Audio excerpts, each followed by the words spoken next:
In a cemetery steeped in history, there's one place which is Bill Bright's favorite. As a military historian, this is one of the most significant points in this entire cemetery.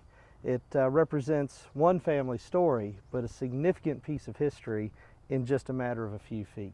Just a stone's throw away from the grave of Daniel Boone, this family plot is missed by most who visit the Frankfort Cemetery. This is Junior and his wife, Senior and his wife. I'm Simon Bolivar Buckner IV. Since 5 minutes old, I've been Chip. Chip Buckner is an attorney in Kansas City. His great-grandfather was Simon Bolivar Buckner Sr., Kentucky's 30th governor. But that's just one tiny chapter of this family's story. This is probably our most valuable artifact. Chip's dad, William, has a letter that President Lincoln wrote to the Secretary of War in 1861. Make out a commission for Simon Buckner of Kentucky. An offer to become a general in the Union Army. They didn't know whether he would go north or south.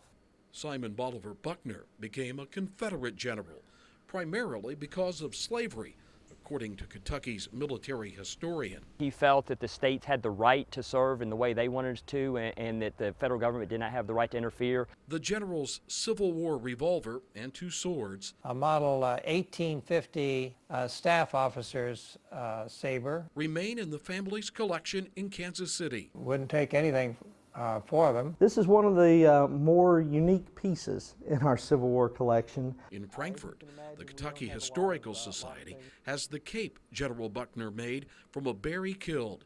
Each clasp bears the image of Athena. It is quite a statement. It's kind of a garish piece. The Confederate general, who became governor in 1887, lived to the edge of World War I. My grandfather lived to age 91. His son was born in 1886, when Senior was 63, and that's how the roots grew deeper.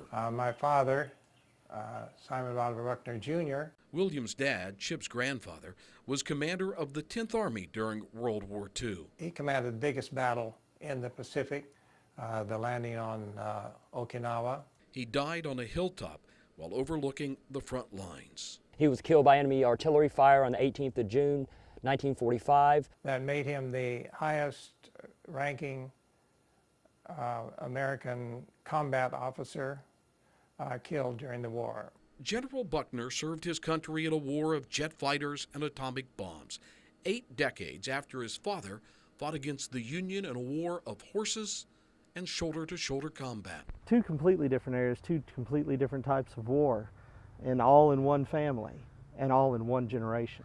So now you understand from where Simon Bolivar Buckner IV descends. I think pride is the wrong word. I think it's more, I feel more responsibility. A responsibility to Hold up the good name of the family.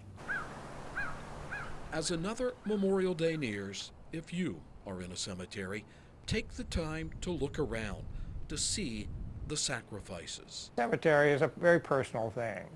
It's a time for reflection. And if your name is Buckner, you know sacrifice to country reaches deep into your family's roots. Of course I'm proud.